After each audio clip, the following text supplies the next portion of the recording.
Good morning, student. This is the second part of chapter number second, force and laws of motion. Okay. In previous part, we have already discussed about the first law of motion, inertia of rest, inertia of motion, and force, and unbalance. And there are several topics we have already discussed. Today's session we will discuss about basically about the momentum, law of conservation of momentum, second law of motion, and third law of motion, and some application based on second and third law of motion. Okay, so let's start the session. And those students who are not seen previous video, so they can see in SCA app. Okay, momentum. The momentum of a body is defined as the product of its mass and velocity. Simply अगर हम बात करते हैं momentum क्या है, तो momentum जो है वो प्रोडक्ट है किसी भी बॉडी के लिए उसके मास और उसके वेलोसिटी का जो प्रोडक्ट यानी जो मल्टीपल होता है, that is called momentum. Momentum is equals to mass into velocity. Momentum is represented by the letter small p. So p is equals to m into v, where m is mass, v is velocity, and p is momentum. Unit of momentum, SI unit of momentum is kg metre per second. Okay, तो momentum क्या है, यानी किसी भी moving body के लिए उसका जो मास और उसकी वेलोसिटी दोनों का जो प्रोडक्ट होता है वही मोमेंटम कहलाता है. और इसकी जो एसआई यूनिट होती है वो केजी मीटर पर सेकेंड होती है. और इसका फार्मूला क्या है, momentum is equals to mass into velocity. Okay, note the force required to stop a moving body is directly proportional to its mass and velocity. ठीक है, अब आप सोच रहे होंगे कि हम यहाँ पर सेकेंड लॉ ऑफ मोशन बताने की बजाय हम आपको मोमेंटम क्यों बता रहे हैं, क्योंकि मोमेंटम पर ही बेस्ड है हमारा सेकेंड लॉ ऑफ मोशन. इसलिए हमें जब तक मोमेंटम नहीं पता होगा हम सेकेंड लॉ ऑफ मोशन नहीं जान सकते हैं, नहीं हमें समझ में आएगा. तो first we know about what is momentum. ठीक है, तो यहाँ पे नोट में आपको बताया गया है the force required to stop a moving body is directly proportional to its mass and velocity. कोई भी मूविंग बॉडी है उसको रोकने के लिए जो फोर्स अप्लाई करना होगा वो डायरेक्टली प्रोपोर्शनल होता है मास और वेलोसिटी के. मास अधिक होगा, वेलोसिटी अधिक होगा तो फोर्स भी हमें अधिक लगाना होगा. मास वेलोसिटी कम होगा तो फोर्स हमें कम लगाना होगा. Okay, change in momentum, momentum में चेंज भी हो सकते हैं, क्यों नहीं हो सकते. कोई वेलोसिटी मास तो चेंज नहीं होगा but velocity can be change. तो momentum can be also change because momentum is directly proportional to the velocity and mass. Mass increase करेगा तब भी मोमेंटम बढ़ेगा, वेलोसिटी इंक्रीज करेगा तब भी मोमेंटम बढ़ेगा ही. Okay, it is defined as the difference between final momentum and initial momentum. Change in momentum का मतलब क्या हुआ, फाइनल मोमेंटम और इनिशियल मोमेंटम के बीच का difference. Suppose initial momentum is M U, m for mass, u for initial velocity, and final momentum is mv, m for mass, v is final velocity. So change in momentum is equals to mv minus mu. हमेशा final में से initial को subtract करते हैं, बाद वाले में से पहले को सब्ट्रैक्ट करते हैं. चेंज इन मोमेंटम क्या होगा, mv minus mu. Final momentum minus initial momentum is called change in momentum. Rate of change of momentum, momentum change अभी हमने पढ़ा, अब रेट के साथ देखते हैं. भाई मोमेंटम चेंज हो रहा है तो उसमें कुछ टाइम भी लग रहा होगा. अगर हमारी स्पीड 10 किलोमीटर पर आवर है और उसको 20 किलोमीटर पर आवर करना है तो कुछ टाइम लगेगा. तो हाँ, मोमेंटम को चेंज करने में टाइम की भी नीड होती है. तो so rate of change of momentum अब देखेंगे. The rate at which momentum is changing is known as rate of change of momentum. यानी जिस रेट से जिस टाइम में मोमेंटम हमारा चेंज हो रहा है that is called rate of change of momentum. Rate of change of momentum is equals to change in momentum upon time taken. Change in momentum यानी कि final momentum minus initial momentum upon time, M V minus M U upon T. Okay, तो अगर हम m common ले लेते हैं तो हो जाएगा m in bracket v minus u upon t which is rate of change of momentum. Now let's see second law of motion. ठीक है, अब हम जानेंगे second law of motion. The rate of change of momentum of a body is directly proportional to the applied force and takes place in the direction in which the force acts. ठीक है, तो second law of motion हमें क्या बताता है? The rate of change of momentum of a body directly proportional to the applied force, यानी किसी भी बॉडी के मोमेंटम में जो चेंज होता है वो डायरेक्टली प्रोपोर्शनल है किसके? फोर्स के। अब इसको एग्जाम्पल के साथ आप देखिए कि एक सपोज दैट अगर आप बाइसिकल चला रहे हो और आपकी जो अभी वेलोसिटी है वो 5 मीटर पर सेकेंड है और आपका जो वेट है, मास है बाइसिकल्स के साथ 50 kg है। ठीक है, अब जब तक आप उस पर फोर्स अप्लाई नहीं करोगे तब तक आपकी वेलोसिटी चेंज नहीं होगी, और जब वेलोसिटी नहीं चेंज होगी तो मोमेंटम भी नहीं चेंज होगा। यानी हम कह सकते हैं कि हमें वेलोसिटी चेंज करने के लिए फोर्स चाहिए और मोमेंटम चेंज करने के लिए वेलोसिटी चेंज होना चाहिए। तो अगर हम देखें तो इनडायरेक्टली हम कह सकते हैं कि जो जब तक फोर्स हम अप्लाई नहीं करेंगे मोमेंटम में कोई चेंज नहीं होगा। तो जो rate of change of momentum हो वो डायरेक्टली प्रोपोर्शनल है फोर्स के। फोर्स अधिक लगाएंगे तो हमारा मोमेंटम बढ़ेगा, फोर्स कम कर देंगे तो मोमेंटम हमारा घट जाएगा क्योंकि वेलोसिटी भी घट जाएगी। ठीक है, तो force is directly proportional to the rate of change of momentum. तो हम बता सकते हैं कि फोर्स जो है वो change in force is equals to change in momentum upon time taken.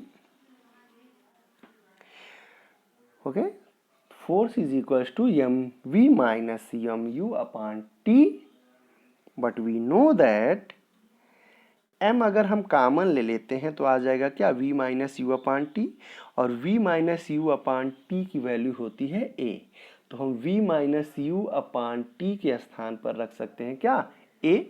a for acceleration. Acceleration is equals to final velocity minus initial velocity upon time taken. तो a इज इक्वल्स टू क्या होता है? v minus U upon T, तो हम यहाँ पे v minus U upon T के place पे पुट कर देंगे a। So the formula becomes f is equals to f for force, f is equals to m into a, यानी force is equals to mass into acceleration. Okay, this is very important formula. Its SI unit is Newton. फोर्स की SI unit जो होती है वो Newton होती है, but ये तो साइंटिस्ट के नेम पर है। एक और यूनिट होती है इसकी जो फार्मूले से आप फाइंड कर सकते हैं। Another unit of force is m का kg एंड एक्सीलरेशन का metre per second square. So the another SI unit of force is kg metre per second square. 1 newton is equals to 1 kg metre per second square. Sometimes a question arises, what is 1 Newton? 1 unit of force is defined as the amount that produces an acceleration of 1 meter per second square in an object of mass 1 kg is called 1 Newton. 1 unit force या 1 Newton force। 1 Newton force क्या है कि जब कोई body 1 metre per second square का acceleration produce करे 1 kg का body, तो फोर्स जो होगा वो 1 न्यूटन के इक्वल होगा। ठीक है, यानी 1 newton is equals to 1 kg metre per second square. Application of second law of motion, when we stop the ball gradually we need to apply less force. This is easy and safe. If we stop the ball suddenly, we need to apply larger force, which is difficult and can also injure our hand. अब जैसे आप देखते होंगे कभी एक fielder होता है जो क्रिकेट मैच खेल रहा है, उसमें जो फील्डिंग कर रहा है, जब उसके पास कैच आता है, बैट्समैन हिट करता है बॉल को, कैच आता है तो वो अपने हाथों को पीछे की तरफ खींचता है। क्यों खींचता है? क्योंकि सामने से जो है वो फोर्स जो है वो काफ़ी तेज़ी से आ रहा है, यानी उसका मोमेंटम अधिक है। अब मोमेंटम को कम करने के लिए वो पीछे की तरफ खींचता है जिससे कि उस पर थोड़ा सा डी एक्सीलरेशन हो। ठीक है, तो मोमेंटम कम हो जाएगा, उसको जो बॉल जो है वो उसके हाथ से छिटकेगी नहीं और वो उसको प्रॉपरली कैच कर पाएगा और उसे चोट भी नहीं लगेगी। अगर उसी जितनी तेज बॉल आ रही है उसी स्पीड में अगर उसको रोकने की कोशिश करेगा तो उसको अधिक फोर्स लगाना होगा। अधिक फोर्स लगाने से वो इंजर्ड भी हो सकता है और साथ ही साथ उसके हाथ में बॉल आएगी भी नहीं, छिटक भी सकती है। तो ये सेकेंड लॉ ऑफ मोशन पर ही बेस्ड है कि उसको पीछे की तरफ खींच करके उसको रिटार्डेट करता है जिससे कि आसानी से उसको कैच किया जा सकता है। इसी तरह एक और एग्जांपल है, in high jump if surface is hard athlete's body changes velocity in very less time, large force act on his body due to which he may get injured. ठीक है, जब हाई जंप लेता है athlete, ठीक है, और अगर वहाँ पर देखिए सरफेस हार्ड है तो एथलीट की जो बॉडी है वो काफ़ी कम समय में ही चेंज हो जाती है। लार्ज फोर्स एक्ट करेगा, अगर वो अपनी बॉडी की वेलोसिटी को बहुत कम समय में चेंज करता है तो वहाँ पे फोर्स काफ़ी अधिक वर्क करेगा, फोर्स अधिक वर्क करेगा तो वो इंजर्ड हो सकता है। If the surface are soft athlete body changes velocity in more time. ठीक है, जब वो उस पर गिरता है तो एथलीट की बॉडी थोड़ा समय लेती है वेलोसिटी को चेंज करने में, जिससे कि लेस फोर्स वर्क करता है और उसकी बॉडी जो होती है वो सेफ रहती है। इसी वजह से हाई जंप जब भी कराया जाता है या लॉन्ग जंप तो आप देखते होंगे कि सामने की तरफ अगर मिट्टी को थोड़ा सा खोद दिया जाता है, मिट्टी गीली थोड़ी सी ऐसी कर दी जाती है जिसपे सॉफ्ट कर दी जाती है जिससे कि उस पर चोट न लगे। यही कारण होता है उसको सॉफ्ट कर दिया जाता है, या फिर सैंड वगैरह रख दिया जाता है, बालू रख दिया जाता है कि उस पर जब एथलीट गिरेगा तो उसकी बॉडी काफ़ी समय लगी वेलोसिटी को कम करने में जिससे कि वो इंजर्ड नहीं होगा। यही कारण है, नहीं तो हम उसे हार्ड एकदम फ्लोर पर करा देते, ईंट पर करा देते तो वो इंजर्ड हो सकता है। यही कारण है वहाँ सैंड और सॉफ्ट सॉइल का यूज किया जाता है। Newton's third law.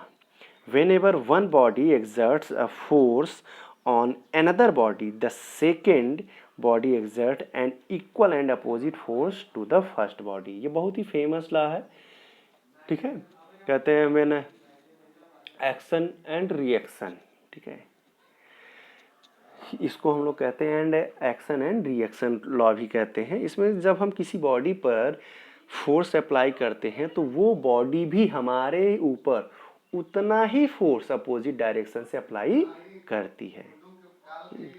ठीक है, तो सिंपली यही है कि to every action there is an equal and opposite reaction. हर सभी एक्शन के अपोजिटिवली एक इक्वल रिएक्शन होता है अपोजिटिवली डायरेक्शन में। Action and reaction forces are equal and opposite. Action और रिएक्शन दोनों फोर्सेज इक्वल होते हैं बट दोनों अपोजिट होंगे। अगर एक की वैल्यू पॉजिटिव रखी जाएगी तो दूसरी की वैल्यू निगेटिव रखी जाती है। इसके एग्जाम्पल्स अगर हम लोग देखते हैं तो बड़ा ही इम्पॉर्टेंट है, इस पे बेस्ड क्वेश्चंस भी कई सारे पूछे जाते हैं रिक्वायर्ड वेलोसिटी से, तो आप इसको अच्छे से समझेंगे। Gun applies force on bullet due to which it moves ahead. By Newton's third law, bullet will also apply same force on gun in backward direction. Due to this force, gun moves back. This is called recoil of gun. Gun moves back only by small amount due to its heavy mass. ठीक है, अब देखिए जब हम किसी bullet को fire करते हैं गन से तो बुलेट को फायर किया गन ने, लेकिन बुलेट पे जो फोर्स अप्लाई हो रहा है सेम फोर्स बुलेट भी गन पर अप्लाई करता है क्योंकि वहां पर न्यूटन्स थर्ड लॉ फॉलो हो रहा है। ठीक है, अब बुलेट सामने की तरफ तेजी से चली जाती है, दूर चली जाती है क्योंकि बुलेट का जो मास है वो काफी कम है तो उसका एसिलेशन अधिक होता है, और गन का जो मास है वो अधिक है तो उसका एसिलेशन कम होता है। इस वजह से गन भी पीछे की तरफ थोड़ी सी बैकवर्ड डायरेक्शन में मूव कर जाती है। अगर आप केयरफुली गन को नहीं होल्ड किए हैं तो गन से आप इंजर्ड भी हो सकते हैं। इसी वजह से आप देखते होंगे कि जो हैवी ऑटोमेटिक राइफल्स होते हैं उनको कंधे का सहारा लेकर के चलाया जाता है जिससे कि जब वो पीछे की तरफ फोर्स अप्लाई करें तो उससे जो भी पर्सन है वो इंजर्ड न हो। उसको एक प्लेस रहे जिस पर कि उसको होल्ड किया जा सके, ठीक है। इसी तरह से आप देखते होंगे बड़े बड़े जो टैंक्स होते हैं उस पे जब बुलेट बड़े बड़े उससे गोले फायर किए जाते हैं तो भी वो अपनी प्लेस पर पीछे की तरफ से थोड़ा वो पीछे मूव कर जाता है, इसी कारण, क्योंकि वहाँ पे न्यूटन्स थर्ड लॉ फॉलो होता है, ठीक है। और जो गन की जो वेलोसिटी, जिस वेलोसिटी से गन पीछे की तरफ मूव करता है, that is called required velocity of the gun. तो यहाँ required velocity of the gun का जो फार्मूला होता है, required velocity of the gun is equals to mass of bullet into mass of velocity, sorry velocity of bullet sorry upon mass of gun. Again listen again, required velocity of the gun is equals to mass of bullet into velocity of bullet upon mass of gun with negative sign, ठीक है। क्योंकि एक force जो positive लेंगे एक negative, दोनों force आपस में इक्वल रहते हैं, ठीक है। Second is hose pipe applies large force on water due to which water moves ahead. By Newton's third law, water applies the same force on pipe backwards. Due to this force, pipe can move backwards. So, to stop it, many people need to hold it. जैसा कि आप देखते होंगे कि जो fire brigade की गाड़ी आती है उसके पास एक बहुत ही बड़ा सा पाइप होता है जिससे कि वो आग बुझाती है, उसको एक पर्सन अकेले होल्ड नहीं कर पाता, क्योंकि उससे बहुत ही फोर्स के साथ जो वाटर निकलता है वो वाटर भी उस पाइप पर उतना ही फोर्स लगाता है। तो अगर एक पर्सन उसको उस फोर्स को होल्ड नहीं कर पाते, इसलिए कई लोग उसको पकड़ करके वाटर थ्रो करते हैं। Man pushes the boat backward and by Newton's third law boat pushes man forward, ठीक है। आप कभी बोट को पुश करिए, ठीक है, वाटर में अगर आप हो, आप जब उसको पुश करते हैं तो वो भी आपको आगे की तरफ पुश करता है। Man pushes water back by applying force. By Newton's third law, water applies equal and opposite force on swimmer. Due to this force, man moves ahead. जो स्विमर होता है, जो तैराकी होता है, वो क्या करता है, वाटर को पीछे की तरफ पुश करता है, जिससे कि वाटर उसको आगे की तरफ पुश करता है। इसी थ्योरी से क्या होता है, वो आगे की तरफ स्विमिंग कर पाता है। तो स्विमर के लिए न्यूटन्स थर्ड लॉ भी बहुत ही ज़रूरी है। Okay, let's some example here. Reaction require force on the gun, यहाँ आप देख सकते हैं, ठीक है। Reaction floor pushes up and forward, action क्या है, foot pushes down and back, ठीक है। आप जब भी चलते हैं तो आप भी देखिए, तो हम ऐसा नहीं कि पैर को पूरी तरीके से उठा करके चलते हैं, एंकल को ऊपर की तरफ उठाते हैं तो हमारा जो आगे का जो पोर्शन है उसको नीचे की तरफ हम प्रेस करते हैं, जिससे कि आगे की तरफ हम मूव कर पाते हैं, ठीक है। ऐसा नहीं कि हम पूरा का पूरा फुट जो होता है वो ऊपर उठाते हैं फिर उसके बाद से हम आगे रखते हैं। अगर ऐसा रखेंगे तो हम जल्दी ही थक जाएंगे। और इससे क्या होता है कि जब हम अर्थ पर आगे की तरफ, फुट के आगे की तरफ से हम प्रेस करते हैं तो हमको वो आगे की तरफ पुश करता है, जिससे कि हम आसानी से चल पाते हैं। तो हमें चलने के लिए भी न्यूटन्स थर्ड लॉ बहुत ही ज़रूरी है। और भी कुछ एग्जांपल्स हैं। फोर्स ऑन रॉकेट रिएक्शन पर भी देखिए, तो यहाँ पर रॉकेट जो होता है, रॉकेट से जो फ्यूल निकलता है वो नीचे की तरफ प्रेशर अप्लाई करता है, जिससे कि क्या होता है कि उस पर रॉकेट मूव्स अप होता है, क्योंकि एक्शन का रिएक्शन यहाँ पर भी होता है। जितना वो फोर्स नीचे की तरफ लगाता है उतना ही नीचे से उसके ऊपर भी फोर्स लगता है। बैलून मूव्स अपवर्ड, किसी बैलून में अगर आप एयर भर देते हैं उसको ऊपर की तरफ छोड़ते हैं तो वो बहुत दूर तक इधर उधर मूव करता है, क्योंकि जब एयर जो होती है पीछे की तरफ निकलती है तो उस पर फोर्स अप्लाई होता है बैलून पे, जिसके कारण वो आगे की तरफ मूव करता है। कंजर्वेशन ऑफ मोमेंटम, ठीक है, this is the last topic of this chapter, conservation of momentum. Conservation का मतलब संरक्षण करना, ठीक है, यानी जो कभी नष्ट नहीं होता हो। मोमेंटम जो होता है वो कंजर्व होता है। If two or more objects apply force on each other with no external force, their final momentum remains same as initial momentum. अगर दो बॉडी हैं और दोनों एक दूसरे पर फोर्स अप्लाई कर रहे हैं और उस पर कोई अनदर एक्सटर्नल फोर्स अप्लाई नहीं हो रहा है, तो उन दोनों बॉडी की जो फाइनल मोमेंटम होती है वो इनिशियल मोमेंटम के इक्वल होती है। यानी दो बॉडीज़ अगर आपस में टकरा जाते हैं, कोलाइड करते हैं, तो उन दोनों बॉडीज़ की जो फाइनल मोमेंटम होगी वो इनिशियल मोमेंटम के ही इक्वल होती है। That is called conservation of momentum. In total momentum before collision is equals to total momentum after collision. टकराने के पहले का जो मोमेंटम और टकराने के बाद का मोमेंटम दोनों आपस में इक्वल होते हैं, दोनों बॉडीज़ का। तो यहाँ से एक फार्मूला अराइज होता है m1u1 plus m2u2 is equals to m1v1 plus m2v2। तो यहाँ पे m1 जो है वो फर्स्ट बॉडी का मास है, m2 जो है वो सेकेंड बॉडी का मास है। दोनों आपस में टकराए, टकराने के पहले उनकी कुछ वेलोसिटी रही होगी, तो u1 और u2 उनकी इनिशियल वेलोसिटी ले ली गई। तो इनिशियल मोमेंटम जो होगा वो m1u1 और दूसरी बॉडी का m2u2 दोनों का सम जो हो जाएगा वो m1u1 प्लस m2u2। फाइनली जब वो आपस में टकराएंगे तो उनकी वेलोसिटी चेंज होगी, तो v1 v2 हो जाएगी, तो उनका जो मोमेंटम होगा वो m1 v1 plus m2 v2 हो जाता है। तो यहाँ पे according to law of conservation of momentum, total momentum before collision is equals to total momentum after collision. That is का conservation of momentum.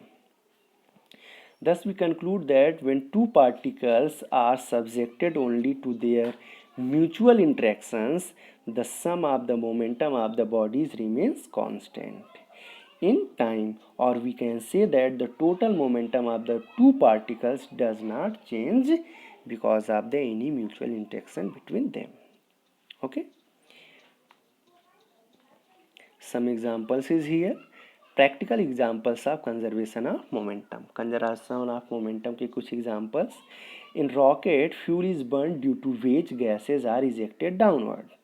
For conservation of momentum rocket moves up. ठीक है, तो यहाँ पे अभी जो हमने थर्ड लॉ ऑफ मोशन में देखा, ठीक है, कि वहाँ पर रॉकेट पर थर्ड लॉ ऑफ मोशन और साथ ही साथ law of conservation of momentum दोनों वर्क करता है। ठीक है, रॉकेट का फ्यूल बर्न होता है, वो हॉट गैसेस प्रोड्यूस करता है पीछे की तरफ, और वही गैस जो होते हैं उसको आगे की तरफ मूव करने में हेल्प करते हैं। Fuel in jet plane burns and eject gases in backward direction, then by conservation of momentum plane moves ahead. Same जो जेट प्लेन्स होते हैं उसमें भी सेम प्रोसीजर होता है। जब गैस जो भी फ्यूल होता है बर्न करता है और हॉट गैसेज इजेक्ट करता है बैकवर्ड डायरेक्शन में, तो वो उसे आगे की तरफ मूव करने में हेल्प करता है। Okay students, this is the last topic, so here is chapter is completed. ठीक है, आपको जो भी डाउट्स होंगे, क्वेरीज होंगे, आप हमसे पूछ सकते हैं। स्टूडेंट्स, इस पीडीएफ को आपको पूरा नोट करना है फेयर कॉपी में, और साथ ही साथ हमने इसमें एनसीईआरटी सॉल्यूशंस भी ऐड कर दिया है, उसे भी आपको फेयर कॉपी पे नोट करना है। Okay students, thank you, have a nice day.